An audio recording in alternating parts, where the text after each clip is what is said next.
Time to take a coding break. Howdy, coding pros, and welcome back to the Coding Break podcast. I am your Coding Break reminder, your medical coding coach, as well as instructor, and here to discuss all things medical coding related, which will include the good, the bad, as well as the ugly.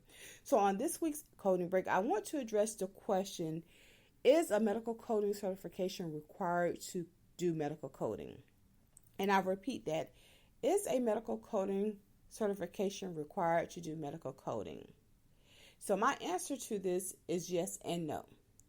And I'm going to break that down or elaborate on that. Yes and no. So if you're in a job and your title is not a medical coder, but someone who is a medical coder or someone who knows medical coding is able to sit and provide you on the job training in medical coding, then yes, you're capable of doing medical coding in that organization because you were taught on the job training. However, if you decide to pivot outside of that organization and to apply for medical coding roles in other organizations, then a medical coding certification is required. It is required. And let me go on record and say that a medical coding certification is more than just showing credentials. It is also expressing or showing the potential employer that you have the discipline to sit for maybe 4 to 5 hours to take a certification exam on the different anatomical locations and different specialties as it relates to medical coding. So again, that's the yes and no to the question of whether you can code and whether you need the certification. So yes, you can code, and you need them, and no, you need the certification to pivot outside of your current arena of coding. And so I wanted to do this, and this is what are some of the benefits of having a medical coding certification? Well, the biggest benefit is you're able to pivot outside of the organization that you're currently in, because a lot of employers are looking for the certifications, whether it's through a HEMA, whether it's through AAPC. Organizations or hiring coding managers or directors, they're looking for these particular things, not unless the job or the role doesn't require a certification. But for the most part, they are looking for that. And I say that because I get requests or emails from potential employers about coding, and it's based upon my certification. Now, let's go a step further. Is a college education required? No, it's not. But again, some employers will require that, again, because you having a college education or degree shows your discipline.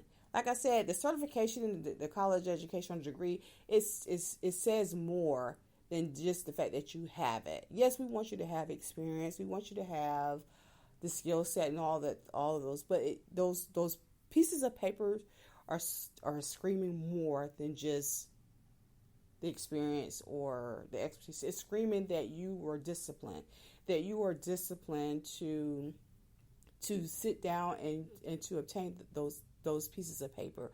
It shows that you took the time, you studied, you weathered the pitfalls or the storms of that, and you succeeded, you overcame, and you became a certified medical coder or a college graduate or whatever the case may be.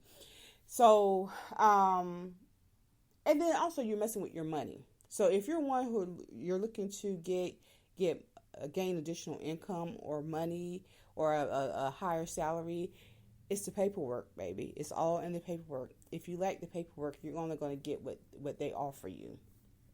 However, if you have the paperwork, you're able to negotiate. And if you have the paperwork plus experience, you can really negotiate your income, your salary. But without that certification, without that degree or what have you, you kind of left it like, okay, what they're offering, what the employer is offering you. So there are benefits. And then let's say you want to take on some side work, doing coding. Yes, again, I guess this all goes back to the employers. So then you need certification. They can trust you with that, and it helps fund perhaps your other dreams or your whatever other projects that you may have going on.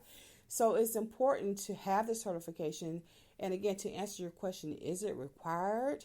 It's not required, but the benefits outweigh the cons when with having the certification. So yeah, I highly recommend that you get it.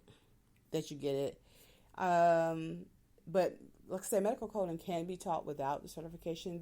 AAPC has it where you can self-study, and that'll be another episode, whether it's self-study or group study or taking a course or whatever, is which one is more beneficial. And yeah, we'll get into that into the next episode.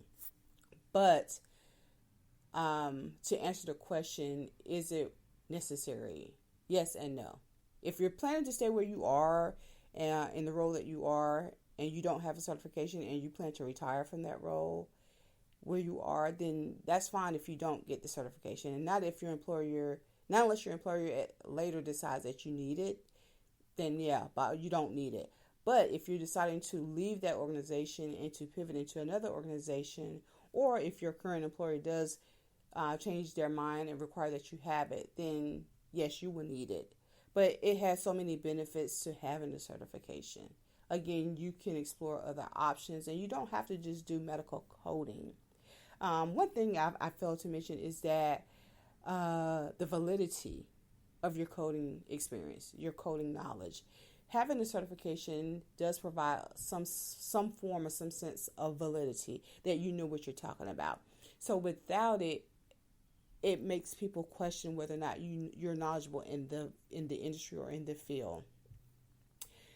So yeah, so that's another thing. The validity, it just provides validity for individuals who don't know coding, but they're looking for valid information, facts, whatever.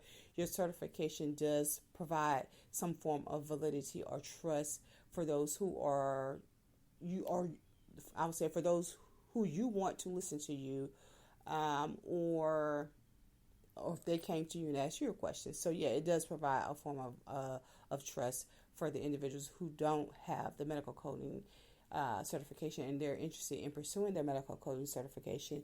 It does provide that form of trust or validity. Like I said, it also provides additional income, or it provides a room for you to negotiate additional income, especially if you have the certification and you're pivoting to, whether it be to another organization or to take on some part-time work. You're able to negotiate your income, your salary income, because you may have experience, you have the certification, you've already did the research and see what the pay range could possibly be for the individual with your certification as well as your experience. But if you don't have a certification, then you're pretty much left with what they offer you, because you don't have any proof that warrants the employer to provide you with additional income. And and then it also provides a sense of confidence or assurance because you did obtain certification. So don't neglect it as that it's not necessary. It is. So again, without having it, or to say, oh, you don't need it, that's just another ploy that your employer can use. Not saying that all employers use it, but it is a ploy or a tool that they can use, or excuse that you can use to justify why they can't give you an additional monies towards your salary. So that's what I'm just saying. That's all I'm saying. So that's all that I have for this coding break. As mentioned, I will discuss the benefits and the cons of self-study or classroom study or group study, however you want to attack that particular topic. We'll address it in the next episode. So as always, remember to code on. And again, if you have any other questions as it relates to the medical coding industry that you would love for me to answer, please feel free to DM me, email me, or comment under this post, because it will be going up as a YouTube video. So until next time, code on.